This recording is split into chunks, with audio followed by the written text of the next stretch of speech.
Hello நண்பர்களே! புலியும் மரங்கொத்தி குருவியும். கதைய பத்தி பார்ப்போமா? ஒரு மரங்கொத்தி குருவி ஒரு மரக்கிளைய கொத்திக் கொண்டிருந்தபோது, ஒரு பரிதாபமான அழுகை சப்தத்தை கேட்க நேரிட்டது. "காப்பாற்றுங்கள்! யாராவது தயவு கூர்ந்து காப்பாற்றுங்கள்!" குருவி சப்தம் வந்த திசையை நோக்கி பறந்தது. சிறிது நேரத்தில் அது ஒரு சோகத்துடனும் கண்ணீருடனும் கூடிய புலியைக் கண்டது. "என்ன நடந்தது?" என்று மரங்கொத்தி குருவி வினவியது. "ஒரு சிறிய எலும்புத் துண்டு என் வாயில் குத்தப்பட்டுள்ளது.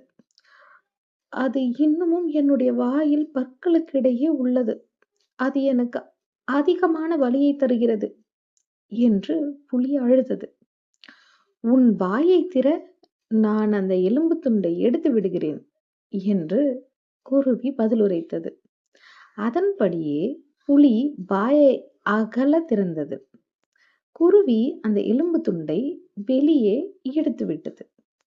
"மிக்க நன்றி" என புலி குருவியிடம் கூறி சந்தோஷமாக அங்கிருந்து சென்றது. சில நாட்களுக்குப் பிறகு மரங்கொத்தி குருவி அந்த புலியை சந்திக்க நேர்ந்தது. "ஓ புலியாரே, எப்படி இருக்கிறீர்கள்?" என குருவி வாஞ்சையுடன் விசாரித்தது.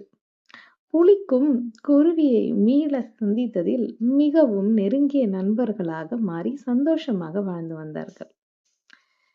இந்த கதையில என்ன தெரிஞ்சுக்கிறோம் அப்படின்னா, நல்ல செயல்களை எப்போதும் மறக்க இயலாது. நம்ம ஒரு நன்மை செய்யும்போது அந்த நன்மையை செய்தவர்களுக்கும் ஞாபகம் இருக்கும், அந்த நன்மையை பெற்றவர்களுக்கும் ஞாபகம் இருக்கும்.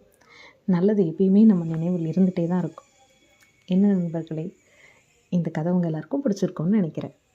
மீண்டும் சந்திப்போம். பாய்.